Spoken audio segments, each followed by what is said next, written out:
ಆತ್ಮೀಯ ಬಂಧುಗಳೇ, ಶ್ರೀಮದ್ ಭಗವದ್ಗೀತೆ ತತ್ವ ವಿವೇಚನಿ ಟೀಕಾ ಅಧ್ಯಾಯ 5 ಕರ್ಮ ಸನ್ಯಾಸ ಯೋಗ. ಇದರಿಂದ 13ನೇ ಶ್ಲೋಕವನ್ನು ತಿಳ್ಕೊಳ್ತಾ ಇದ್ವಿ. ಓದ ಭಾಗದಲ್ಲಿ ನಾವು ದೇಹಿ ಮತ್ತು ವಶಿ ಅಂತ ಯಾಕೆ ಕರೆದಿದ್ದಾರೆ ಅವನನ್ನ, ಯಾಕಂದರೆ ಅವನಿಗೆ ಈ ಶರೀರ, ಇಂದ್ರಿಯ, ಅಂತಃಕರಣ ಇದೆಲ್ಲ ಮಾಯಾ ಅಂತ ಅವನು ತಿಳ್ಕೊಂಡಿರ್ತಾನೆ. ಅವನಿಗೂ ಅದಕ್ಕೂ ಸಂಬಂಧನೇ ಇಲ್ಲ ಅಂತಂದ್ಮೇಲೆ ಅವನನ್ನು ದೇಹಿ ವಶಿ ಅಂತ ಯಾಕೆ ಕರಿಬೇಕು ಅನ್ನೋದ್ರ ಬಗ್ಗೆ ನಾವು ತಿಳ್ಕೊಂಡ್ವಿ. ಯಾಕೆ ಅಂತಂದರೆ ಅವನು ಒಳಗಡೆಯಿಂದ ಆ ರೀತಿ ಯೋಚನೆ ಮಾಡಿ ಚೇಂಜ್ ಆಗಿರ್ತಾನೆ. ಆದರೆ ಹೊರಗಡೆಯಿಂದ ನಮಗೆ ಸಾಮಾನ್ಯದವರಿಗೆ ನೋಡೋದಕ್ಕೆ ಹೇಗೆ ಕಾಣಿಸ್ತಾ ಇರ್ತಾನೆ ಅಂದರೆ ನಮ್ಮ ಥರನೇ ಅವನು ಕೂಡ ಎಲ್ಲ ಕೆಲಸ ಮಾಡ್ತಾ ಇದ್ದಾನೆ, ಈ ಶರೀರವನ್ನು ಧರಿಸಿದ್ದಾನೆ ಅಂತೆಲ್ಲ ನಾವು ನೋಡ್ತೀವಲ್ವ. ಅದಕ್ಕೋಸ್ಕರ ದೇಹಿ ಮತ್ತು ವಶಿ ಅನ್ನುವಂಥ ಪ್ರಯೋಗ ಮಾಡಿದ್ದಾರೆ ಅನ್ನೋದು ತಿಳ್ಕೊಂಡ್ವಿ. ಮುಂದಿನ ಪ್ರಶ್ನೆ ಏನು ಅಂತಂದರೆ, ಇಲ್ಲಿ ಏವ ಅನ್ನುವಂಥದ್ದು ಯಾವ ಭಾವದ ಬಗ್ಗೆ ಹೇಳ್ತಾ ಇರೋದು? ಏವ ಅಂತ ಇಲ್ಲಿ ಪ್ರಯೋಗ ಮಾಡಿದಾರಲ್ಲ, ಅದು ಯಾವ ಭಾವನೆಗೆ ಹೇಳ್ತಾ ಇರೋದು ಅಂತ ಇಲ್ಲಿ ಪ್ರಶ್ನೆ.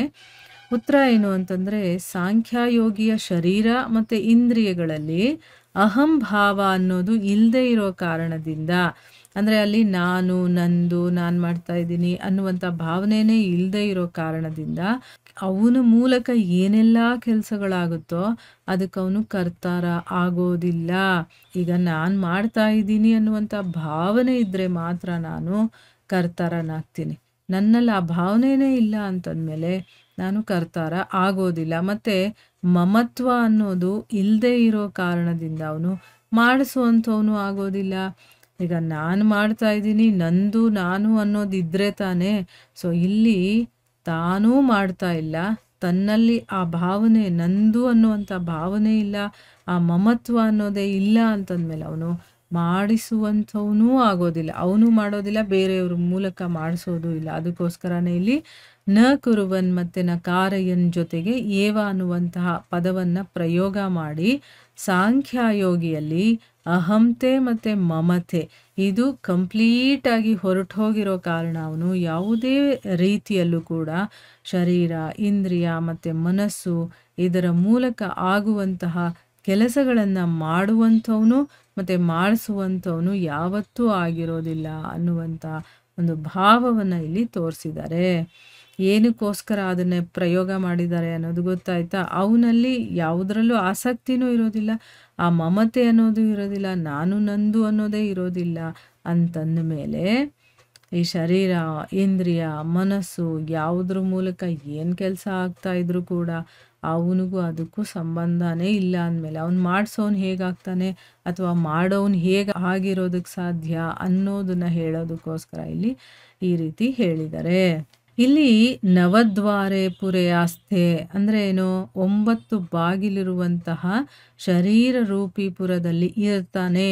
ಹೀಗೆ ಹೇಳದೆ ಅವರು ನವದ್ವಾರೆ ಪುರೆ ಸರ್ವಕರ್ಮಾಣಿ ಮನಸ ಸನ್ಯಾಸ್ಯ ಅಂತ ಹೇಳಿದಾರಲ್ಲ. ಅಂದರೆ ಏನು?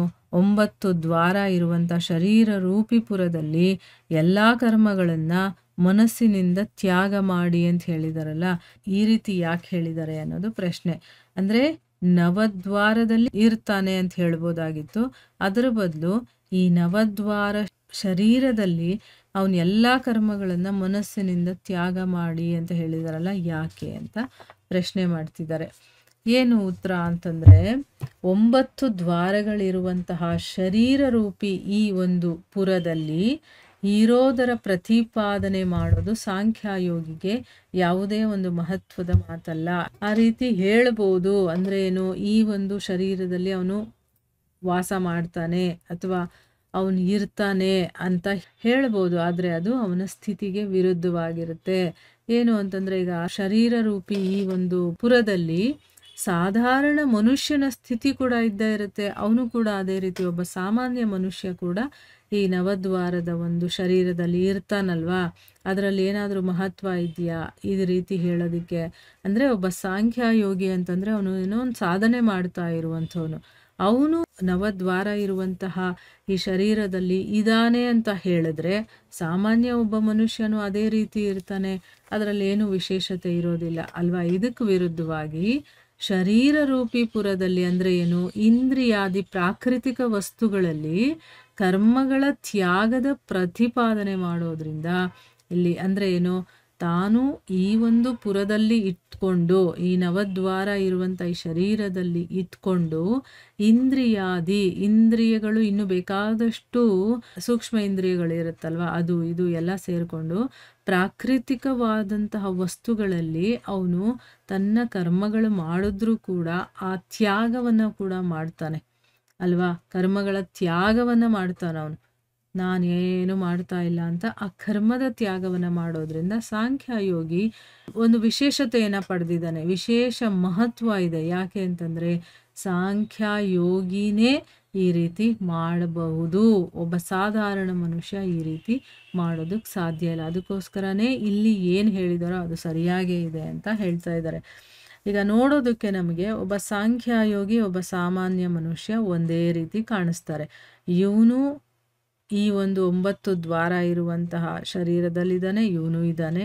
ಇವನು ಕೆಲಸ ಮಾಡ್ತಿರ್ತಾನೆ, ಅವನು ಕೆಲಸ ಮಾಡ್ತಿರ್ತಾನೆ, ಇವನು ಊಟ ಮಾಡ್ತಿರ್ತಾನೆ, ಅವನು ಊಟ ಮಾಡ್ತಿರ್ತಾನೆ. ಸಾಮಾನ್ಯ ಅಂತ ಅನ್ಸುತ್ತೆ. ಆದರೆ ಒಳಗಿನ ಯೋಚನೆ ಇದೆಯಲ್ಲ, ಅವನು ಯಾವ ಒಂದು ಸ್ಥಿತಿಯಲ್ಲಿದ್ದಾನೋ ಅದು ಇಂಪಾರ್ಟೆಂಟ್ ಆಗುತ್ತೆ.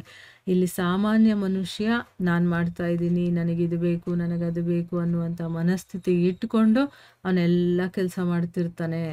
ಆದರೆ ಒಬ್ಬ ಸಾಂಖ್ಯಯೋಗಿ ಹೇಗೆ ಮಾಡ್ತಾನೆ, ಅವನು ಎಲ್ಲ ಕೆಲಸ ಮಾಡ್ತಿದ್ರು, ಅವನ ಶರೀರದಿಂದ ಆ ಕೆಲಸಗಳಾಗ್ತಿದ್ರು ಕೂಡ ನಾನೇನು ಮಾಡೋದಿಲ್ಲ ಅನ್ನುವಂಥ ಒಂದು ಪ್ರಜ್ಞೆ ಅವನಲ್ಲಿ ಇರುತ್ತೆ. ಅದಕ್ಕೆ ಇಲ್ಲಿ ಅವನು ವಿಶೇಷವಾಗಿರ್ತಾನೆ ಆಯಿತಾ. ಅವನು ಮಾತ್ರ ಈ ರೀತಿ ಯೋಚನೆ ಮಾಡಬಲ್ಲ ಹೊರತು ಸಾಮಾನ್ಯ ಮನುಷ್ಯ ಮಾಡೋದಕ್ಕೆ ಸಾಧ್ಯ ಇಲ್ಲ. ಅದಕ್ಕೋಸ್ಕರ ಇಲ್ಲಿ ಏನು ಹೇಳಿದಾರೋ ಅದು ಸರಿಯಾಗೇ ಇದೆ ಅಂತಂದ್ಬಿಟ್ಟು ಇದರ ಅರ್ಥ. ಇಲ್ಲಿಗೆ ನಾವು ನಿಲ್ಲಿಸೋಣ. ಕೆಲವೊಂದು ಪ್ರಶ್ನೆ ಇದೆ, ಅದನ್ನು ನಾವು ಮುಂದಿನ ಭಾಗದಲ್ಲಿ ತಿಳ್ಕೊಳ್ಳೋಣ. ಹರೇ ಕೃಷ್ಣ.